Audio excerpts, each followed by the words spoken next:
take you home. Hello and welcome to the Help My Unbelief podcast, the number one Christian podcast designed for the unbeliever.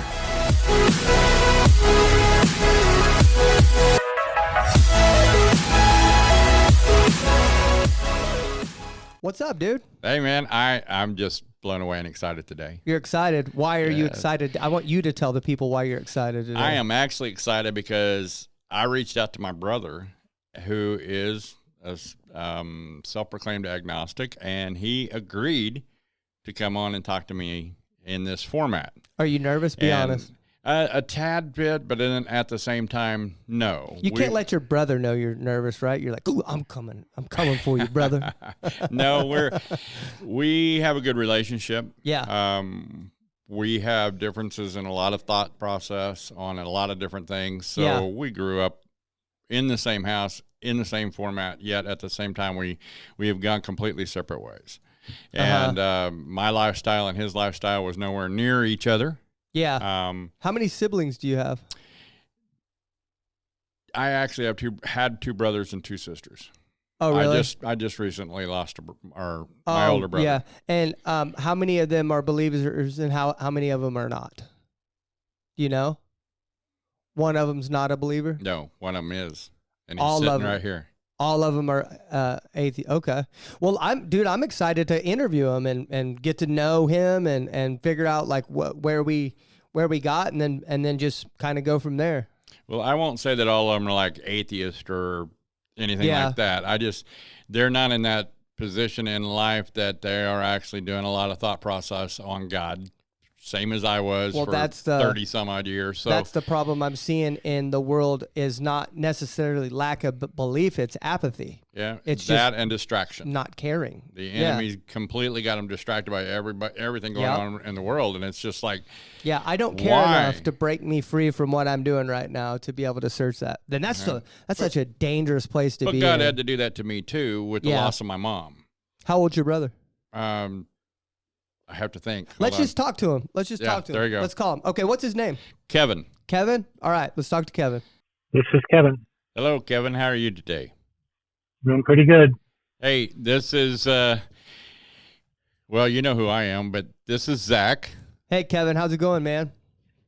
Doing pretty well, Zach. How are you doing? Doing good, man. I'm excited to get to know you. I don't know. Have you watched any of our show and kind of understand how this thing goes? I did. I watched one show yesterday. I mean, I listened to the podcast. It's very interesting. Okay, thank you. So how it's gonna go? We're gonna get into it. I'm gonna interview you and get to know you a little bit, and then we're gonna get into like how our views are, and then we're just gonna kind of bounce off of each other. Okay. I don't have a mean or disrespectful bone in my body, and so that's not a direction that this conversation will go. We've all been in places before where we've had belief or not belief. And so it's just going to be a respectful conversation. I'm going to, we'll say what we believe, you say what you believe, and then we'll end on a respectful note. And if you get too mad, then you can just punch Larry next Thanksgiving and tell me about it. Oh, okay. But I probably won't wait that long. Oh, okay, man. I'm super excited to have you on. How old are you, by the way? Larry could not answer that question. Oh, really? I just turned 59, actually. So. Turned 59. Nice. Very nice. Okay, so how did you grow up? What would you consider yourself, by the way? An agnostic, atheist, agnostic deist? I would say that agnostic is probably the best description for me, yes. Okay. And have you always been that way? Or how did you become that way? I know Larry said he grew up in church. Did you grow up in church? Did you fall away? Or what happened with that? Of course. We both grew up in a very fundamental Pentecostal holiness church. Our parents were very religious, and we grew up in a very religious, strict atmosphere, kind of very hell and fire brimstone.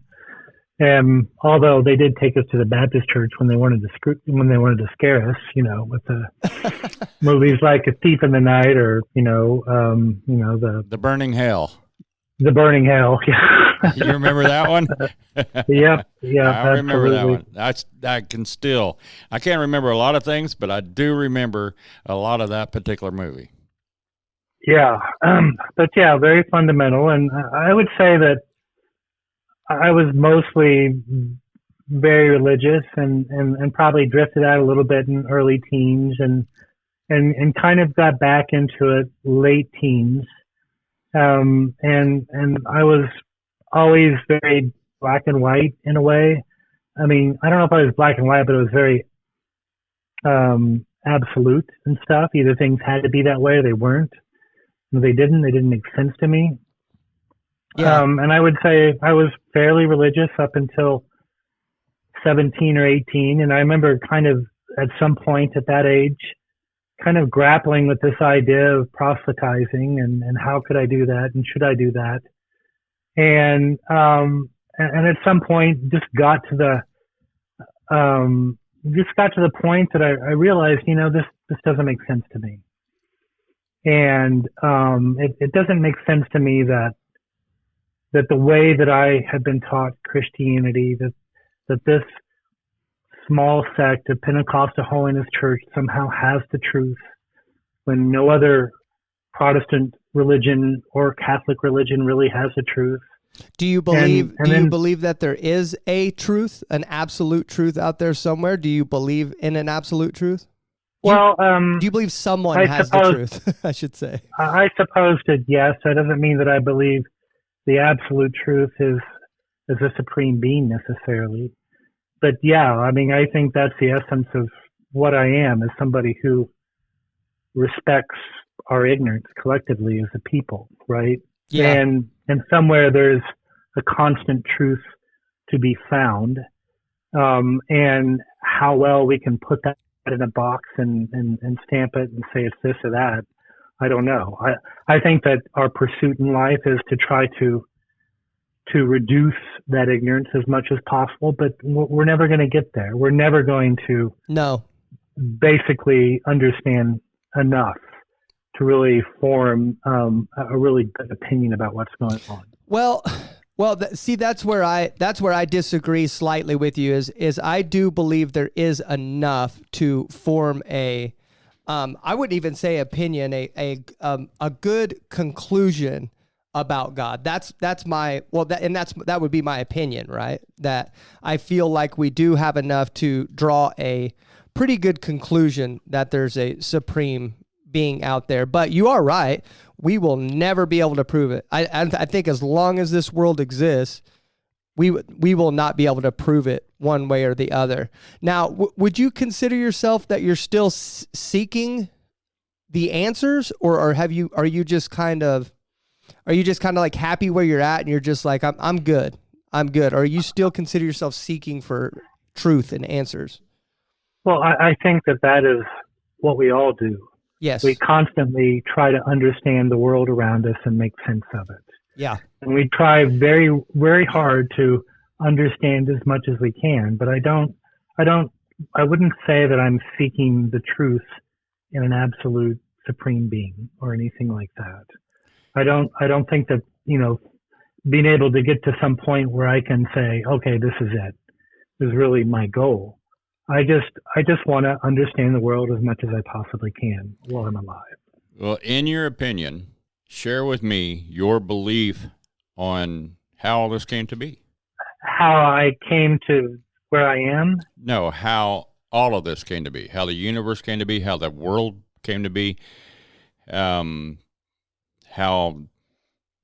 the way down to our DNA being so different, the pupils of our eyes being so different, the fingerprints being so different. In your opinion, explain to me so I can understand, because we've never, to believe it or not, we have never actually discussed this. You and your brothers never discussed this? We do a slight, just a slight thing here and there, and then that's it. We don't. Can I be honest with you? That makes me uncomfortable that you guys have never discussed it until now, because brothers can get crazy. How big are you, by the way? How big are you, by the way? I'm not Kevin? as big as Larry. No. You think you could take him though? Well, yeah, he's like a black belt in Taekwondo. Oh, really? Yeah. I still want to see it. He's a black belt in Taekwondo, and I'm a marksman. Okay, I'm sorry for interrupting it. Don't let my uncomfortableness stop you from answering the question. Yeah, no, I think I could just outlast him. Okay, that's probably the biggest thing. There well, you you could go. definitely outrun me, that's for sure. I've seen him get tired sitting down before, so you're probably right. Okay, that's not really all that fair. Yeah, but and would I ever get to a point where I'm comfortable, trying to say that the religion that was, that is laid out in the Bible or that was taught to me as a child, I don't think that I would ever see myself in a position where I would accept that as some type of absolute truth. And, when I say we're all seeking answers, I mean, I believe that. I believe that more than anything, what we need to do is respect our ignorance. And how I try to understand and explain ignorance to me, it's like we know that probably there are more stars in the sky than there are grains of sand on a beach.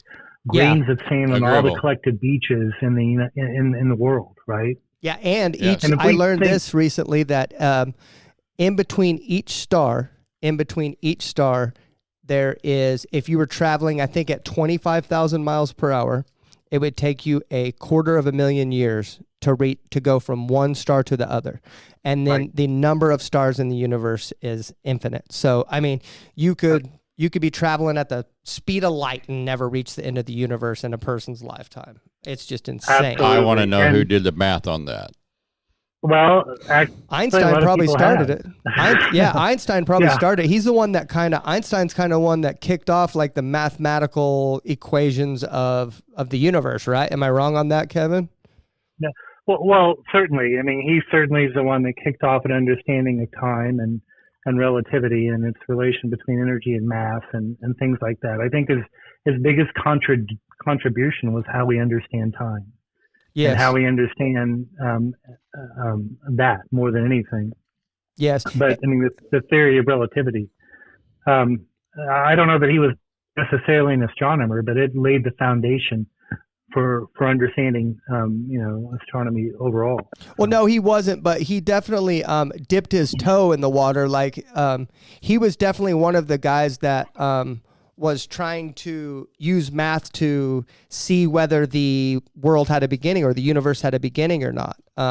Because he wanted the universe to be eternal, because I think he was an atheist as well. And he certainly adopted that static model, and he didn't really go for the Big Bang, right? No, but he did was starting to lean towards, in the end of his days, that the world did have a beginning, that there was a beginning, and it was created from one single source, right? But he would never admit it was God, obviously. So, but he definitely was heading in that direction.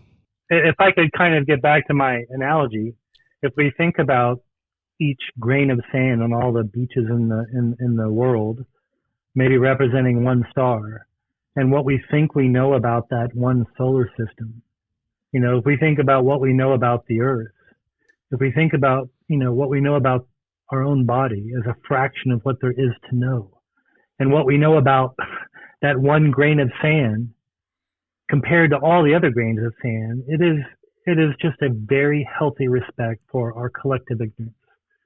And so we don't know anything. We don't know anything more than we did a few thousand years ago, whenever we attributed every thunder to some type of clash between gods and things beyond us. And so I think that's more than anything is this respect for ignorance and respect for us.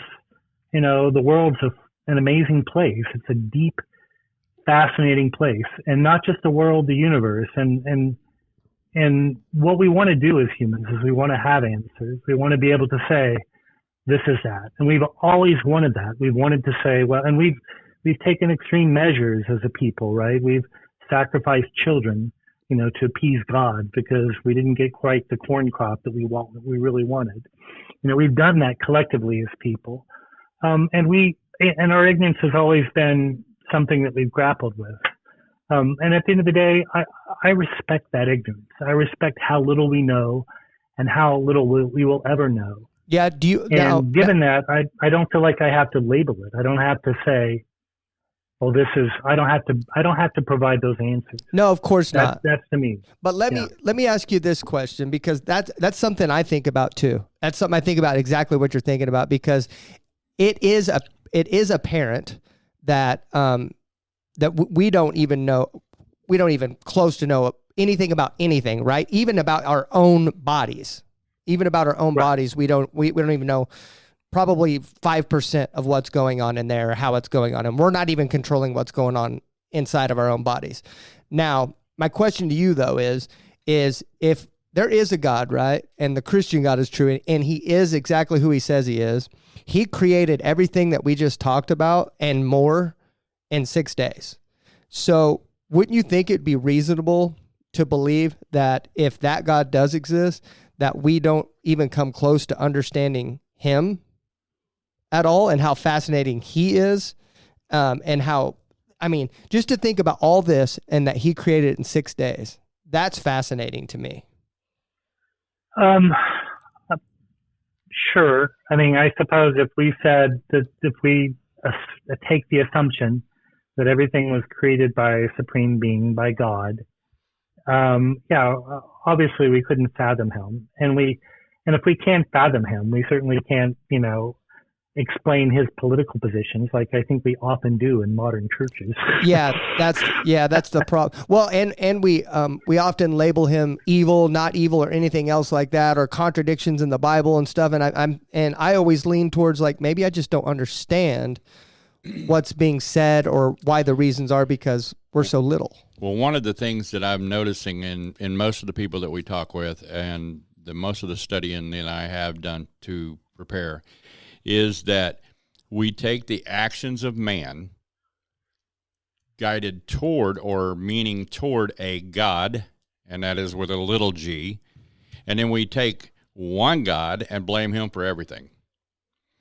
Those babies that you were talked about that were sacrificed to a man-made God that was formed in a statue and heated up from the inside, and they would lay those babies on the hands that were thousands of degrees. Is that in the Bible, Larry? Yeah, and that's how they would sacrifice. Was that Christianity, or no. not? Is that Old Testament? Negative. And even the Mayans threw them into the volcanoes. I mean, there's all different human sacrifice was right. It was a part of every religion, including the Old Testament and the New Testament, which I could argue for quite some time about how I think those are actually separate religions. But the only time in the Old Testament that it was any kind of sacrifice was offered up to God, Jehovah, was Isaac, which was Abraham's son, and that was stopped. That was stopped before he actually slayed him. The other only human sacrifice that was offered up to God was Jesus, which was God's son himself. So everything else was, if you read, they offered up babies to Baal, B-A-A-L. Oh, that was the Israelites, right? Not the Israelites. Or the Egyptians. Never mind. Well, you had the Egyptians, but you also had the Philistines. Yeah, okay. You had Romans that offered them up. You had Greeks that offered them up to Zeus. I mean, there are several different. I mean, there's so many gods in that particular region. What is the definition of a god? It's anything that you put before God. Say, I can turn anything into a god if it has 100% of my attention all the time, then I am putting that in front of God, and therefore I am worshiping it. So, and I'm going to pick on some football fans here for a minute. If I made football my life, and I did not gear any thought process toward God himself, then that would be the God of my life. That's idolatry, right? Yes. And I tended to turn the Harley, pool, iced tea, drinking. Mm-hmm. I mean, sex. All of those were gods to me. Yeah. Now, that's with a little g, because it required every bit of my attention. Yeah. And that's one of the things that I kind of went over and found out a little bit, Kevin, I want to take just a second. I want to ask you, you said in the late teens, and you and I both know that was about the time that Dad left. First off, I know that you sacrificed, and you stayed home and helped Mom with everything, and at the same time, you managed to keep all your scores up. I'm just saying this because you not only went to college, but you actually went to OU, and you kept your grades up while maintaining 2 jobs. And during that time, I was actually already married, already having my first kid, and second kid was during that same time that you were doing all of this. And I just needed to tell you from my heart, I appreciate you sticking with Mom the way you did. I really do. Well, thank you for that. I don't feel like my thoughts at the time, I've always been somebody who read a lot and who was curious. I don't think it had anything to do with the trauma maybe at that time, but I think it really just came to me trying to make sense of the world and deciding this is how I see things. It didn't make sense to me that, once I decided, it didn't really make sense what the Pentecostal holiness faith was saying about this and that and the other. And really, when I started thinking about the other Christian religions, if we look at other Protestant sects or we look at Catholicism, none of that really made sense either. When we think about the essence of what those were, they were really about men and about people who had power over other people. I would think that if there were a God, it would be much bigger and much more amazing and much more fascinating than anything that any religion tries to describe, Oh, yeah, that's what one day I felt like God was talking to me real, like, big time one day. The Holy Spirit, we call it the Holy Spirit. It talks to us, right? I had a racist guy come up to me, and he told me that he was telling me a story about a black guy that had came out and was talking to him or something, and then he called him the N-word, and he said no N-word ever is going to be allowed on my lawn, right? And then right after that, he somehow snuck in the fact that he was God-fearing, and I just kind of kicked back, and I was like, man, you just called another human being a derogatory term and then called yourself God-fearing in the same sentence. I was like, that's crazy. And then so it got me thinking, right? It got me thinking, because I thought to myself, I was like, man, I hope God's black. And I thought, because if God's black, he's going to get up there and he's going to tell that guy, he goes, I'm not going to allow you on my lawn, right? And I thought about that. And I thought about how poetic that justice would be for that guy. But I got to thinking even deeper. I said, what color is God? And then I thought instantly, he's all of them, or he's none of them, or he's colors that you've never seen before, which is weird to think about, right? Like God, and the reason why I'm saying that, Kevin, as I'm answering your question, is I think you are right that God is more fascinating, more amazing, and more awesome than any human or any book, including the Bible, can describe him. I think he's way bigger than, better than even the Bible describes. I mean, it blows our mind, Infinite is a small word to describe God. Yeah. It does not fit. But like you were just talking there, and you're giving God human attributes. We didn't invent God.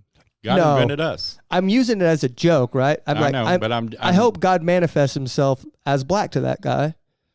You know what I'm saying? Say, hey, you can't come on my lawn. And then he's going to go, oh, I know what you're talking about. You know what I mean? Like, so shortly after college, Kevin, you headed off to join the Peace Corps, right? Right. And you ended up down in Quito, Ecuador. Did I say it right? Not quite. Quito. Yeah. Okay. Quito, Ecuador, yeah. Yeah, so you're absolutely fluent in Spanish. Yes. Okay.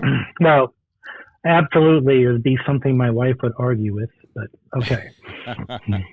Go ahead. Oh, yo puedo hablar español también. Okay. Sí, podemos hablar en español, pero mi hermano no va a entender. Me puedes decir malas cosas de Larry. There you go. I said we could talk bad about you behind your back. Yes, because I have no idea what anything was said there except the Larry at the end of it. Yeah. So at what point did you decide that God or religion wasn't for you? Was that while you were down in Ecuador? No, it was before that. I think around 17 or 18. I think that I got to a point where I was really trying very hard to make sense of the world around me. And, you know, if you look at the fundamental Christian religion, Pentecostal holiness religion, I mean, it's pretty strict, right? I mean, there could be a rapture that occurs at any time. If you sin and you don't ask for forgiveness, you will not go up in that rapture. You'll be left behind. And if you're somebody who sees things like either that's true or it's not true, then that can be kind of traumatic growing up with and thinking about life in terms of that. And like, oh my God, where are my parents? Where are they? Oh my God, did the rapture happen? Did I left behind? Now I've got the whole apocalypse to deal with. I mean, it kind of, I think I thought about that in terms of that. And I think I just got to a point where I thought, you know, it doesn't make sense. And if that doesn't make sense, maybe none of this makes sense. And that's what stinks like, you're an intellectual, it's obvious, right? And the only thing that really happened there is people, when you were younger, I think they failed you. They failed you at describing that properly, because you are describing what and fairly close to what Christians believe. But I do not believe like if I was going to walk out of here and stub my toe and say the SHIT word or whatever, I don't believe if the rapture happened 5 seconds later, I'm not going, right? Because if that happened, then, I mean, I cuss all the time still. That's one of the things I still deal with. So, like, if the rapture happens, I probably haven't repented from cussing just yet. You know what I mean? I feel like it's not a sin in the Bible. Well, there you go. Well, I believe that Jesus covered our sins one time, and the sacrifice was for one time, past, present, or future. And I think the only way you lose that is if you removed yourself out of God's will. That's it. If you're following God's will, you've dedicated your life to God, you're obviously going to sin still. We're human. We suck. Like, I agree. I suck, you know, but if you remove yourself out of God's will, I think that's the only way you lose just like with King David in the Old Testament. King David did have, you know, God says a heart after God. Yeah. Yet at the same time, it actually shows several times in the Bible what his sins were and what he did. Yeah. But the whole difference is he had a repentant heart. That means that he was quick to repent it, give it to God, and turn away from it. And that's what we have to do. We have to walk with a repentant heart when we're talking about forgiveness. Yeah. Yeah, I mean, the story that stands out to me the most about God's character, which would be the story of Jesus, where those Christian leaders inside the church were trying to stone that girl for having sex outside or being a whore or something. I can't remember what they were trying to stone her. Caught her in adultery. Okay, adultery. And the funny thing is that why didn't they bring the guy that was caught with her in adultery? Well, because he didn't do anything wrong. Guys are cool. It's cool. It was a setup to trap Jesus to begin with. Well, yeah, but nonetheless, right? Right. He tells the girl, he tells the leaders, he's like, all right, well, whichever one of you guys don't have sin, you can cast the first stone. And then nobody ended up casting the stone, right? Well, Jesus downplayed the sin of the woman, right? And then he stayed after to talk about what the leaders in the church were doing wrong. That's the big deal. That's what he made the big deal. Now, I don't think he's saying that sin is not a big deal, but Jesus came for the sinner, the lowly person like us, and he was very hard on the leadership, the people that were in charge of your youth and your mind when you were younger. And I think those people that taught you are probably going to have some splaining to do. Well, I would like to kind of go round circle. I really actually never heard your answer to the question, Kevin. What was is the question that I didn't answer? Your thoughts and explanation of this world, this universe, and people in general. How did we get here? He's saying he doesn't know. How did we get I got here? his answer. He's saying he just doesn't. He's comfortable Exactly. with saying I don't know. Yeah, that's really the essence of it, Larry. I think when we try to make sense around the world, we've been doing that since the beginning of humanity.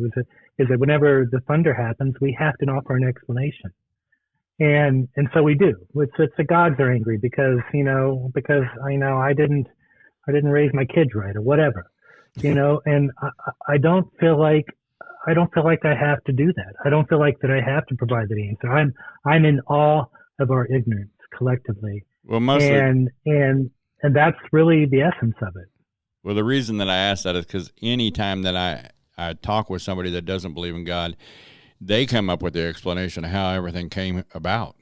Yeah, I mean, science is a good way to understand the world, but it can never be the only way. And I think even scientists will tell you that. And if you look into science, I mean, it starts off in a very strange way, right? So there's a Big Bang, and we don't know what happened before the Big Bang, but that's when time and space started. So before that, who knows? Maybe there was no before that.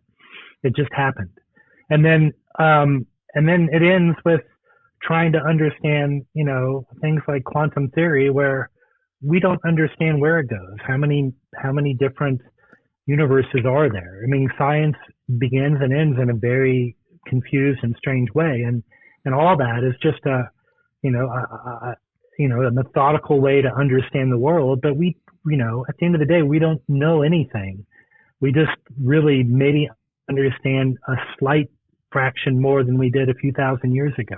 Yeah, and I think even if we had the answer of how many universes there were, if there was an infinite amount of universes, I don't think that would answer any questions, even if we knew that answer definitively. What I think we narrow it down to is the beginning of this one. That's where you have to really, that's where you come to this crossroads at having to decide is, did all this come from nothing? Could it have? Right? Come from nothing. And in my opinion, the answer is no. Nothing can come from nothing, right? That's where it's like something had to cause this, right? And so that's where I have to say, okay, now I have to look into what did this. And then, like, even that is less pulls me towards a logical conclusion that God exists more than things like, I had a buddy, right? Have you ever heard of the Widowmaker artery? I don't think so. I mean, that sounds like a type of gun, right? Widowmaker? Yeah. I don't know. There is a Widowmaker heart attack, and you can research it. I mean, if you even care to after this, but there's a heart attack that men have that typically happens in men. It's the main artery shut down. It's in your main artery, right? And what happens is most men that even start to have this heart attack, it kills like 60% of them. That's why it's called like the Widowmakers, because it just kills almost all of them. Well, I had a buddy in his 30s that had this type of heart attack, and he started feeling real ill and stuff like that. And he ended up going to the hospital to figure out what was going on. He started sweating, almost passing out. I mean, just all these symptoms of a heart attack. And he gets there at the hospital, and they ended up not having to do anything to him, not give him medicine or anything. What had happened was he was having that Widowmaker. He had 100% blockage in his Widowmaker artery, and his body ended up crafting another artery while he was on his way to the hospital and bypassing that artery completely. His body, without his permission, without his knowledge, or anything else, crafted another artery, right? And so I'm not one of these people, Kevin, that's going to say that I think God was like, I think we need a few more years with Aaron, and he crafted him another artery right there. But our bodies were designed for that to happen, if that makes sense.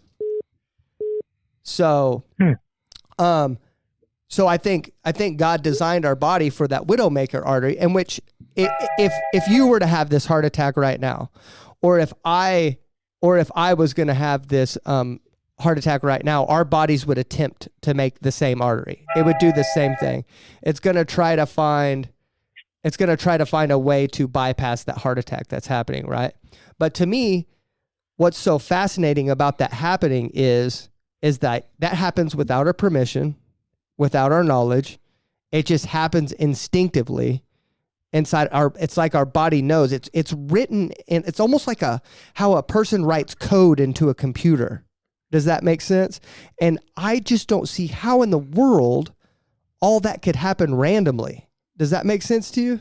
Well, I mean, yes, but other than, I would say, just because you can't understand how that could happen doesn't mean that it must be God. I agree. I mean, and I think that's kind of what we often do, is we set up false dichotomies.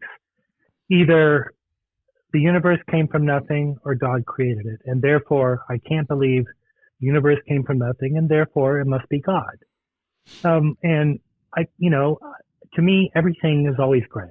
There's very few of those actual dichotomies. And the thing with that, you could say the same thing. We didn't ask for a beer truck to run us over. We had no control over it. It just happened.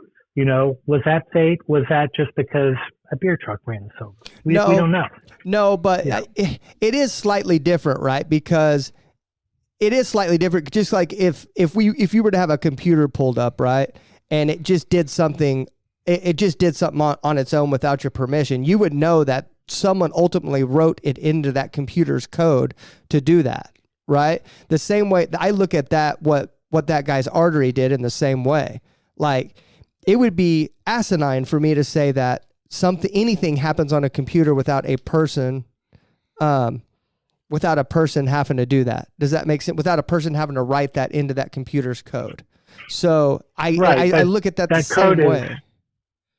Right. That code is DNA, and it's very messy, and it gives some of us horrible diseases. It gives some of us long lives, even though we might drink and smoke and not take care of ourselves, and it's just messy, and we don't understand it. We don't understand why it does this or why it does that. Do you think it's possible that human beings somehow made DNA messier than what it was intended to be? I don't know that it was ever intended to be anything. It just sort of is, and I don't know. Certainly, who knows? I mean, there's even studies that are showing that, the actual DNA code and a lot of the things we don't understand about DNA is probably affected by environment in ways that we didn't think so before. I mean, who knows? I mean, it's just, all of it is so complicated, and we should strive to understand it, but we don't. Okay. So what we're going to do is, me and Larry's going to say something in closing, and then you're going to get the final words, because I know you got to get out of here pretty quick. So I'm going to say something, Larry's going to say something, and then you're going to get the final words, okay? Okay. All right. Well, thank you, Kevin, first of all, for coming on. Your brother's great. I want to say that, and I'm really enjoying my time with him. And I know it's probably, Larry says he wasn't uncomfortable or nervous or anything like going to this, but I know it had to be uncomfortable for him, and maybe for you too. Maybe not. But I'm glad that you guys can still love each other through your differences in opinion. And I'm glad I got to sit in on this, and I got to talk to you. I hope someday you'll look into it a little more, but I don't know. And if you want to come back on and have a longer conversation in the future, or listen to our show or whatever, and comment and come along, we would love to have you around. That's all I wanted to say. But thank you, Kevin. Well, thank you, Zach and Larry. I mean, this is a very relaxed conversation with you, and I think that's part of it. Part of respecting your ignorance is also respecting other people's opinions. Who knows? Yeah. Right? I mean, we don't understand very much in this world, and lots of people have different ways of getting information. And that information and your beliefs are grounded on your experiences and the way that you interact with the world. And those experiences have taught you things that maybe it hasn't taught me yet. Who knows? Right. And I respect that. And I respect that we all kind of come to these conclusions on our own. And so I appreciate that. I mean, that's my final word, that I just, that's the essence of who I am, as somebody who loves knowledge, who loves to read, yes, who loves to understand the world. And I'm open to quite a bit of different types of information, just trying to understand the world. Can I, including the Bible? Can I suggest a book to you that I think you would like? It is a Christian book, but I think it's a book that you particularly would like. Can I suggest it? Sure. It's called I Don't Have Enough Faith to Be an Atheist, okay? And that's not me trying to convert you, but it has actual, like, way more information in it it's a scientific viewpoint from a Christian. And I think you would like the information that the book contains I would agree with that sentiment. I don't have enough faith to be an atheist because it's just as much an act of faith to be an atheist as it is to be a believer in Christ, right? Yeah, it's a correct and one final word, I guess I want to say about Christianity. I absolutely hold dear and have internalized Christian values. My values are the values that Jesus Christ espoused on the Sermon on the Mount. Those are the values that matter. He was an ethical I try to genius. live my life by those. And I live my life by those values. That's a different thing. And I wish that most modern churches would have the decency to live by those values instead of maybe what I often see as a perversion of those values. Yep. And to me, that is the essence of who you are. Charitable. Do you love your neighbor? Are you meek? Are you humble? Do you care about other people? Do you try to make the life of those people around you better? That's the essence of who you should be as a person more than anything, I think. Amen. And just to bounce off what you said there, and I'm not trying to fill more time here for you, but in the book of Revelation, actually the very beginning of the book of Revelation, Jesus is writing 7 letters to 7 different churches in the very beginning of that book, right? And it's presumed that it's in the future, in my opinion, that he's writing the letters to churches in the future. 6 of those churches, Jesus had something bad to say, and then one of them he had nothing bad to say, and then one of them he had nothing good to say. So what that tells me is 6 out of 7 churches today that you walk into is doing something wrong, and then 1 out of 7 is doing nothing right, and then only 1 out of 7 is doing everything right. Yeah, absolutely. I think he fought against organized religion his whole life. He did. And Paul spearheaded that movement in the beginning, was removing that organized religion and also what do you call those traditions, and it started with circumcision. He's like, hey, man, you think you're going to circumcise your parts down there and gain more favor with God? You're wrong, and they sought out to destroy religious things like that, and it's us that has injected it back into the church. Yep. Well, I've really enjoyed the conversation with you both, and I wish you the most success on your podcast. I think thank you. You going out in the world and talking to people who don't agree with you is really the biggest way that you can understand the world and the biggest way that you can help other people. And I appreciate that. So that means a lot. Wishes too. Okay. You too. Well, Kevin, I appreciate you taking the time to speak with us, taking time out of your busy day. And we definitely will have to have you back on so I can ask all the questions that I wrote down. Okay. But, man, I love you. Have a good day. Yeah, love you too. Bye-bye. All right, bye, Kevin. Okay, I want to get your thoughts on it immediately. What do you think about that? Well, I'm humbled that he took the time to talk to me on that. And we didn't get into some of the questions that I had, but that's okay. Did you have a bunch? I didn't even know you had questions. My favorite time or favorite thing that he actually said was right there at the end. Even through everything else, he still mentions the Sermon on the Mount and Jesus' teachings, and that's what he bases his core values on. My favorite thing he said? He said maybe he hasn't had the experiences to lead him in there yet. So he's not closing the door to it. No, he's not. The only thing that I want to add to that is that Jesus himself is the only door to the Father, period. Yeah. So if you don't believe in Jesus and you don't believe that his sacrifice meant anything on the cross and you don't believe that he was the Son of God turned to flesh and to walk among us, then that leaves you on the outside no matter how much you know. Yeah. No matter how much you study, no matter how much you think you're wise, no matter how much you do on the good boy list, like our guest last week spoke of, giving God my good boy list. I've done this, I've done this, just like the young ruler. I did that after that none podcast. of that matters. None of that matters if you do not believe Amen. in Jesus' redemption through his blood. You almost had me, dude, on one part where you started telling him thank you for staying at home and taking care of your mom. I was like, I'm gonna cry. I was like, no. That was from my heart, man. Dude, you almost had me, man. I was like, oh my God. Like he went through a lot. Now there were several times that he would call me and he would need, because the stuff that he was studying at the time, there were field trips that he would have to take. Now he could get off at one job, but the other job was he was a newspaper deliverer. Yeah. And so several times my brother or myself, or actually even my mom and my aunt once or twice, actually ran his route for him on the newspapers because he had a field trip or something to do. And I was just fortunate that I was able to do that for him because, you know, hey, trust me, a newspaper route does not interfere with anybody's schedule except sleep. Yeah. Because that's like way up in the morning. And I know that people of your age frame probably don't remember when they delivered newspapers to your house. I do. I remember. Yeah. I was alive in the 80s.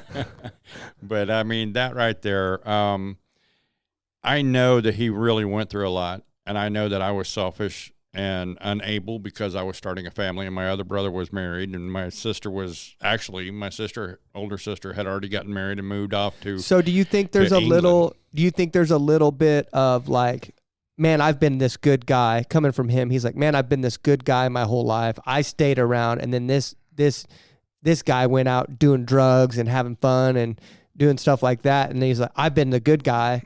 Why should I believe what he believes? Because he thinks maybe there's an element of I'm better than you in there. I hope I'm not digging too deep here. No, I really don't think that. I think Kevin is one of the most humble people I know. Yeah. I mean, truthfully. He seemed like it. He seemed a gym.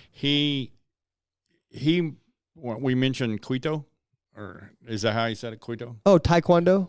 No, Quito, Ecuador. That's where he went in the Peace Corps. That's where he met his wife. And, I mean, he has had no children. Yeah. He's been married for 30-something years. 31 years. He's been married 31 years. He has had no children, and yet at the same time, he supports a lot of his nieces and nephews from his wife, you know, his wife's side of the family. Yeah. And has helped with their education and everything like that. He's actually an amazing dude to get to know. I mean, yeah. Seriously. Where does he live at now? That's the truth of it. He lives in Houston. Oh, I was gonna say, man, that's like I said, that's a kind of dude I would hang out with and talk to for hours and hours and hours. You know, that's what stinks about having this show and only being able to have like an hour long. Because I feel bad because I know you had a lot more questions for him and stuff, but he had a lot of things that was kind of ringing with me today. You know, and he actually did say, I don't know if you noticed this, he did actually say like the shifting point on when he decided that he was going to kind of dip out of religion. Did you catch it? No.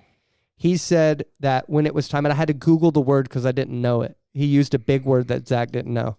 Okay. He said that the moment that he started proselytizing, moment that it came time for him to start proselytizing, that's whenever he decided that he was going to, that's when he decided he was going to kind of started to change his mind about getting into it. I truly hate to admit this.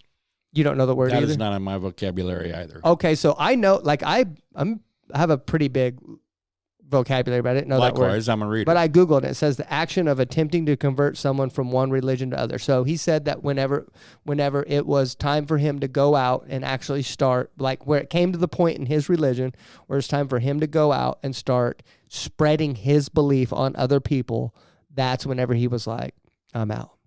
Mm. He actually said that. Go back, like when you're listening to it, he said that, like that to me, that's the clue he gave me in the moment. That's when he decided he wanted to be out. But well, it does take quite a bit. You know that I witness when I'm out. To everyone, yeah. And I don't witness in the way that we grew up witnessing, because I mean I was in quite a lot of programs in church, and so I went to several different places, but I don't witness like that. All I'm doing is trying my best to share the word and then invite them into church, because it's not my place. I mean, it's my place as a fisherman of men to to bring them in, but it's not my place to clean them. Yeah. And that's something that they didn't realize back in the 60s and 70s when they were trying to cram it down everybody's throat in all these unbelievable ways. Yeah. What they have now has developed into what we have now, which is, man, we got to love like Jesus. Yeah. I mean, we have to love like Jesus. And Jesus didn't hang out with the religious people. No. He just passed his love everywhere he went. Well, you remember when we were talking about starting this thing in the very beginning, right? Like one thing Kevin said in there was that the way we're approaching it is the correct way, right? Because like, for example, like when me and Angela go knock on people's doors to inspect it for hail damage and try to sell roofs, we sell roofs to people, right? If I were to go knock on the door and be like, hey, you have hail damage and you need a new roof, but we need, we need to look at it right now. Yeah, thank you, go away. They're going to say, get the heck off my property right now. So if you go up to people and say, people that way. You need Jesus, and you better find him now. And if you don't profess with your mouth right now that Jesus is God, you're going to go to hell. But we can talk all we want. We can run our mouth all we want, and we can condemn as much as they did back in the 70s. And that's one way of what some people do. But why can't we just love? Yeah. Why can't we have our actions speak louder than our words? Yes, it says that in the Bible, doesn't it? Because if I don't live what I'm talking, then my words have no meaning to anybody. And if I can't love someone who doesn't believe the way I do, such as my brother, such as my daughter, such as my sister, I'm sure. I mean, all of this, I still have to love. Yeah. Because it's not because they're my family. I can love the person at Walmart. I need to love her or him or her just as much as I need to love my family members. Yes. But I have to love them not in just words. I have to love them in deed and action. Yeah. And it's by doing that, then you set the example Christ did. Yeah. If you can't do that, you're not setting an example. You have to make people. You're running them off. Yeah. You have to make being a Christian appealing, but in truth, right? It has to be the truth. You have to be acting like a Christian in truth, and you have to make it be appealing, because being condescending and judgmental and all this stuff, like, nobody wants to be like that anymore. We all just want to get along, right? Nobody wants to be like that. So if you're going to be condescending, that's one thing I wanted to say is I've been talking a lot the last couple of weeks about how hard it is to be a Christian, right? And I want to make it clear. The reason why I've been saying that is because I've been talking to a lot of atheists, witches, Satanists, stuff like that say like, oh, I wish you were right. I wish you could be right. And then we can all live on this big old pink puffy cloud with our sky daddy, and we can all just get along and be happy, right? And I'm like, well, wait a second. Like, you're making it out that Christianity is like this pink puffy cloud that's everything's great and stuff like that. Being a Christian's actually pretty difficult, especially when you've lived for 36 years like I have, and then God's got to prune you, the refiner's fire, like you were talking about. God's got to prune you late in life, like it's going to hurt a little bit, and that's what I'm talking about. I'm going through right now. But I also want to say that I would have it no other way. Even if this girl asked this question on a TikTok video the other day, and it hit me. She said, if you knew that God was not going to give you what you wanted, would you still serve him?